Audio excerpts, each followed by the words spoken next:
Breaking mass news! Some of you will have seen the headline, new shape found that cannot pass through itself. And I know some of you have seen it because you've all emailed me. I mean, what a year to have declared the year of breaking mass news when this nopethedron was discovered. Everyone started emailing me. 2 people walked up to me in real life to tell me about it. One of them had printed out the paper to show me. So thank you everyone for alerting me to the breaking mass news. But I got some terrible news. This is not my nopet. This is my nopet.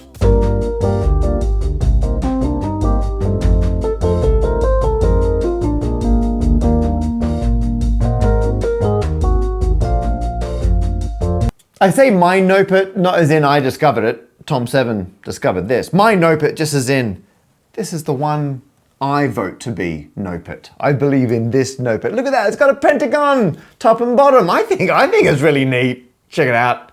I added the colors myself just to make the faces more obvious. 20 vertices, 27 faces. This shape cannot go through itself. Probably. To expand on the word probably and cannot go through itself, we need to go back to the cube, which I also 3D printed as like the greatest misuse of 3D print time ever. But you know, sometimes you just need a really precise cube. First up, we're going to talk about what it means to be a nopet. Indeed, we're going to recap what it means to be Rupert. And some of you already know this. I wrote about this in a book back in 2014. The idea of being Rupert has been around for a while. And the question was, Prince Rupert, centuries ago, wondered, could you fit a cube through itself? And so here, I've also 3D printed another copy of the cube, slightly more complicated this one, and it's exactly the same size. So if I line them up, look at that, boom, exactly the same in every dimension. These are identical cubes, other than this one has a removable piece, because we can fit this cube through a cube exactly the same size. If I remove that section, there's a cube-shaped hole. And so, while it seems counterintuitive, it is possible to fit a shape through itself, or at least that used to be counterintuitive. Turns out there's loads of room to fit a cube through a cube. So if I very carefully align this so you can look straight down the diagonal axis there, you're looking at the projection of a cube that is a hexagon. That's kind of fun.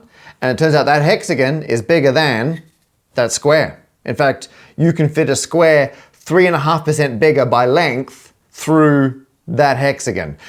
If you went off axis slightly, there's actually another projection that's ever so slightly bigger, and you can fit a cube that's 6% bigger by length through a smaller cube. So the Rupert property is just, are there 2 projections of a polyhedron, convex, such that one of them can fit entirely inside the other one? And it turns out, yeah, something's not a sphere. If you move it around, its projection changes. Some of the projections are big, some are small. Turns out small things can often fit inside big things. So, I mean, for the longest time, I was like, oh, would you believe a cube fits through a cube? And after a while, everyone's like, oh yeah, actually, it's quite obvious that a cube fits through a cube. A couple of years ago, 2021, I think, I did a video about this, where for Halloween, I put a pumpkin through a pumpkin.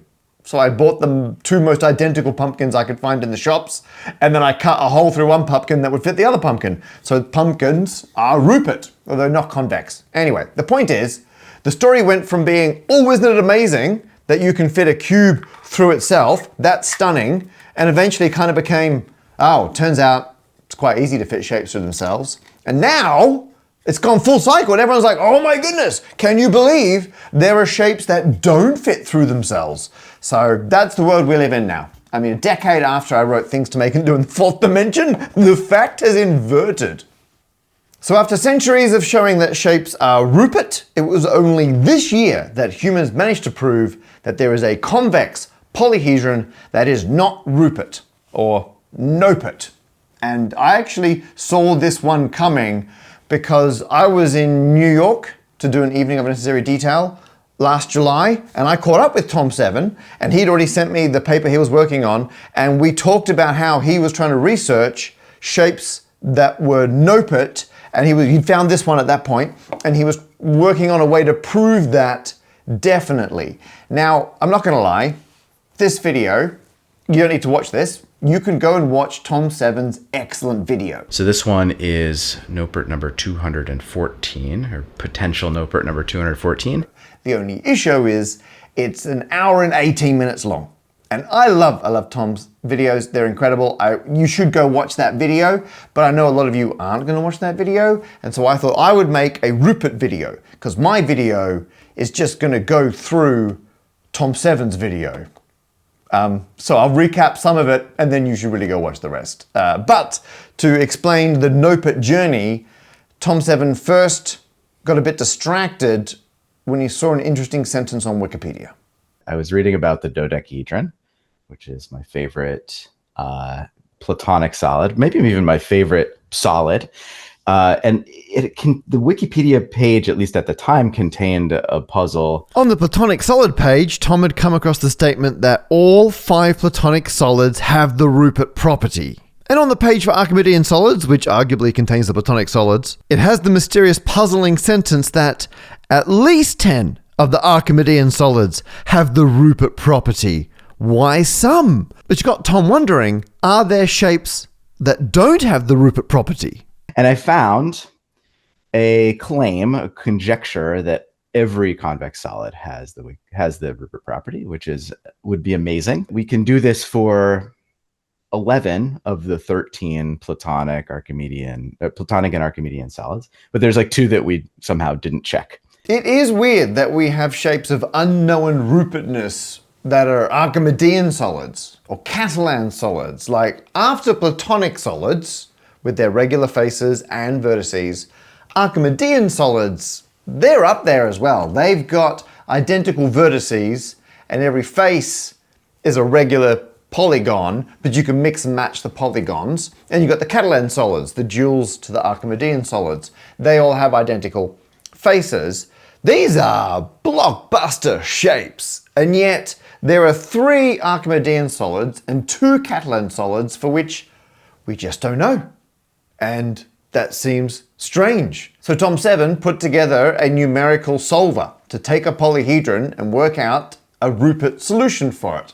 And for all the solutions that we already have, he found them in milliseconds, just was churning them out. And the ones that we couldn't find, he couldn't find, with billions of attempts, trillions of attempts, which means either the solutions are really obscure or just there aren't any.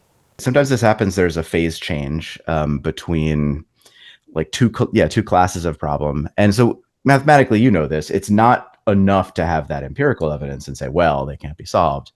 But it is suggestive, and it kind of taunts you because you gotta know.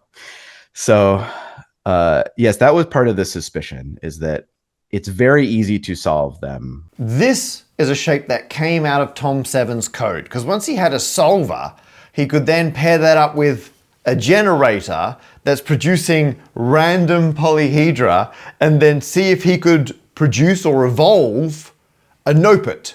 And he found loads of candidate NOPERTs via this method, the best of which is candidate number 214, the 214th NOPERT. It's the best in that it's only got 20 vertices and 27 faces. And that's the fewest of all candidate NOPERTs out there. And I like it because it's got this cool kind of pentagonal rotational symmetry. I think it's a really cool shape. And Tom Seven tried literally trillions of different possible alignments of this shape with itself, and none of them went through. His solver could not find a solution to this. And the solver is very good. Now that doesn't prove that this is NOPERT, but it makes it exceedingly likely that it is. But in maths, we want a proof. One avenue Tom Seven explored to find a provably NOPERT polyhedron was to look at the family of prisms which go from manhole cover to churros. This really simple case. So take an n-gon and extrude it. And if you extrude it a very shallow amount, then you get a manhole cover, as I call it. And we know that, manhole covers that aren't round can fall through themselves. It's proof by idiom.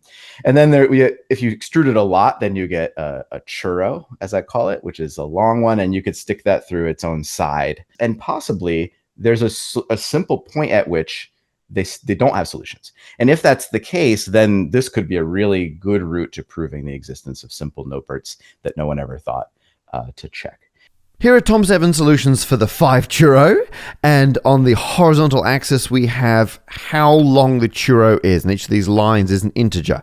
So this is a length of 1, or a d of 1, where d is the length of the sides of, in this case, the pentagon. As you can see, as the length goes up to 2, to 3, to 4, what you have here is the quality of the solutions. So sometimes the numerical solver is finding a very high quality solution. That means that the residue, what's left after the shape's gone through itself, has reasonably, for some definition of thick connectors.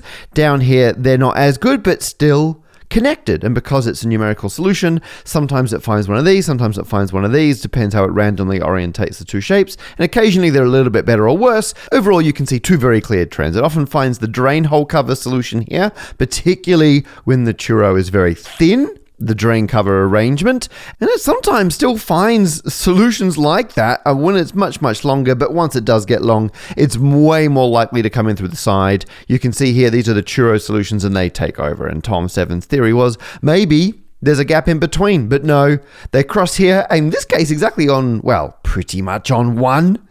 And there's a seamless handover. So there's always a solution. And you may have noticed this extra spike here. That's a different class of solution that I don't think has been investigated yet. So if you want to go down another maths hole, you can start to look at this. And we can look at the other churros. If we go up one to a 6 churro, look at this. We got all these extra spikes. We've still got the drain hole cover solution here. We still got the churro solution there. But now we got, in this case, 3 new bonus ones. And that's way more pronounced on an even end churro. So when we go up to 7, this is much closer to the 5. There's still a spike there, but now not as clear. And we got the classic handover. Oh, look, there are some little sub spikes down here. And if we went back to 5, you can see they're down there as well. Isn't that interesting? But all the even ones have a whole bunch of spikes. So 8, it's always half as many. So 8 has these 4 extra spikes here. The 9 looks like the classic odd case. And then 10, 5 spikes appearing here. So I'm imagining these are, when you've got the drain hole solution, these are some orientation effects that we're seeing. But again, I'm purely speculating. Look at what's going on down here. And as we go up to more and more complicated churros approximating a cylinder, you can see these patterns continue but start to get, wow, so messy. As well as prism churros, Tom 7 also looked at anti-churros. These are like a prism, but instead of rectangles on the side, you use triangles. And check out the 5 anti-churro. Look at all of this. There's so many more complex solutions happening down there. Is this still the drain cover solution? We don't know what's going on here. There's still, things crossing at about 1 in this case. The even ones, now, look at this. Now, the fact that this is so covered means, because it's numerical, we're not getting exact coverage. I would say, in theory, this should be block covered, which means there's a continuous series of solutions for any given D up to some threshold, which is the top of this. And just the number of numerical solutions that Tom 7 ran means that we've got this kind of spotty coverage, but it should be a lot more thorough. But you can see there's another one here. We have these extra spikes appearing there. And look at these, 7, 8, 9. Ooh, there's a lot we don't know about how you intersect anti-churros. So if you want to look into this, go for it. But the point is, for all our original churros, there's always something going on. There's no point where it's going to hit 0. So while there's other interesting stuff going on, we're going to need a different method to try and find a nopert. So when Mind you if I borrow this? Yeah, fine. Excellent. I meant the desk.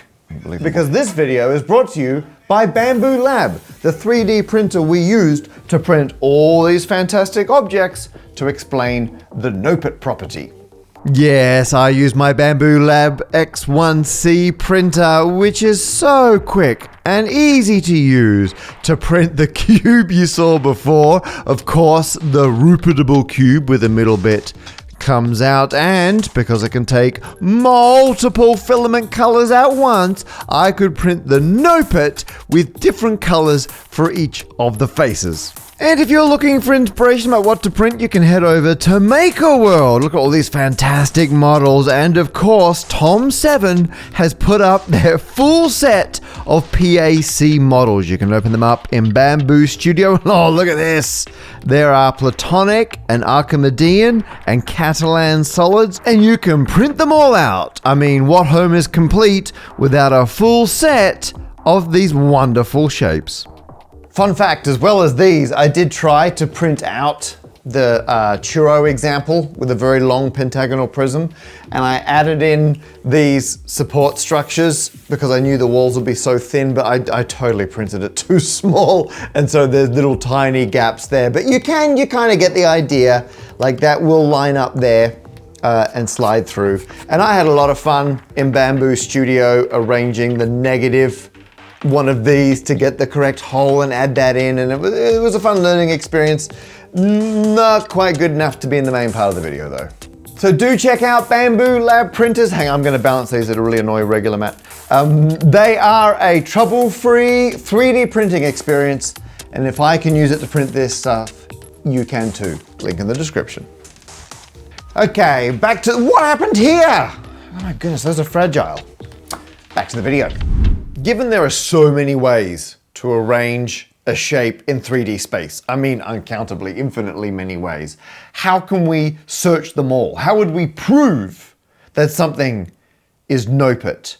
Well, if you look at all the orientations of a shape, all we really care about are the 2D projection and the convex hull, like the collection of points and edges that are around the outside. And as I move this around, if I was to move it like a very, very small amount, the same edges from your point of view would always be on the outside. And if I do a big enough movement, one of the edges might pop behind, and so you can no longer see it. And so you could classify every possible projection by unique sets of which vertices are on the convex hull in a specific order. I was trying to visualize what is the solution space like here. And so what that, what the snub cube, the textured snub cube that's in the thumbnail of the video, what that is I take all of the different ways of looking at the snub cube, and a different way is basically like, what is the shape of its shadow topologically? So which points from the snub cube are on the shadow and in what order, that convex hull. And there's, I forgot the number, 32 or so different ways of looking at the snub cube that are fundamentally different. And he colored in a snub cube to show that. There are 36 different colors on this snub cube. And each one, if you're looking straight at it towards the very center of the snub cube, that's the particular collection of vertices that are on the outside of its 2D projection. And I just think it's an amazing visualization. And that's a way to kind of tame and contain the collections of possible projections. So what do we do with these 36 different classifications of types of arrangements for projections of the snub cube? Well, Tom7 realized if you've got your kind of target outer snub cube, and then you've got the moving, hopefully inner snub cube, you've now got 36 squared pairings. So that's 1,296 ways you can arrange the pair of them together. And then within that, I mean, you can fix one and the other one relative. You've still got all its orientations and you can translate it. So actually there's still 7 different variables within each of those 1,296 combinations. And you've got to check all of them, even though they're continuous. If you've got 7 different continuous variables and you want to search that entire space, you can think of it as a 7D cube. I mean, thinking about it that way is not helpful, but if you want to divide it up, it is kind of helpful. What Tom7 did was realize if he could take different chunks of 7D volume and within them cover the entirety of the 7D cube, he can show that the entire search space does not contain a solution, and in each of those individual chunks, he just had to be able to show, instead of doing individual points within them, that that entire sub-volume wasn't possible. It's a very clever way to go about it, and if you want it explained much better than I just did, check out Tom7's video, link below. The main thing to realize is that the extreme values of the output, which is what we're trying to compute, will happen at extreme values of the inputs. but not necessarily in the same order. If I have the interval 2 to 3 and I multiply it by an interval that's just -1, then I get -3 to -2, so they get swapped around. So I basically compute all the endpoints and do a min and a max over those. Spoiler for Tom Seven's video, he was beaten. When I spoke to Tom in New York, he was still working on it, wasn't aware anyone else was doing it. Him and his buddies were crunching away to get the whole proof together. And then I got an email from him in September this year saying someone else had found a NOPIT. And they were doing exactly the same style of proof by pairing up the different possible orientations and going through it all. However, whereas Tom Seven was trying to prove that a snub cube, an already existing famous shape, was NOPIT, these other mathematicians, this is perfectly valid, came up with their own custom shape that made the proof easier to show that it was NOPIT. And that's the NOPIT-hedron that you saw reported in the media. And if you read any of the articles, at least the ones I saw, they didn't go into a lot of depth. Now you can look up their paper on the archive if you want to go through in excruciating detail what they did, but because their technique was so close to what Tom Seven was doing, if you watch Tom Seven's video, it's the best explanation I've seen for how you'd go about proving something like this. Oh, and the reason that their NOPIT-hedron was better was they got the space down to a 5D hypercube, and they tackled the issue of the diagonal where you have very similar orientations, so the shapes coming at each other almost exactly match, and that's just very hard to deal with. Thanks for watching my video. That does just go through Tom Seven's video. So I guess in the analogy, this is my video here, and it's gone through Tom Seven's video, but now we've got what's called the residue, the bit that wasn't part of the whole. These are all the bits in Tom Seven's video that I didn't talk about. There's some really good stuff in there. I'm gonna link to it. I know it's long. You should watch it and enjoy it. Like a lot of math videos on YouTube, I mean, due to the nature of maths, can be a bit lacking in personality, let's say. Tom Seven's videos have the opposite problem.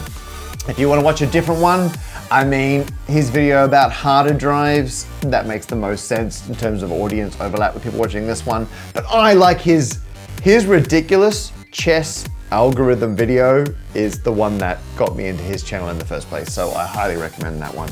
I'll link to it below. And please, if someone could prove that this is definitely NOPIT, I really want, for me, I mean, I know I said this is my NOPIT.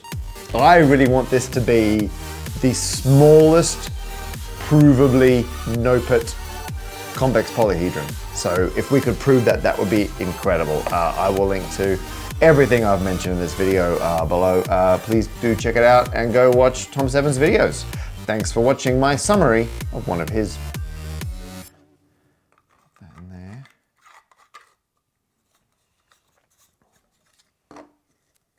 It's just a little bit rough on that one edge there. Look at that. Whoosh. Slides right through. I'll do a bit of this.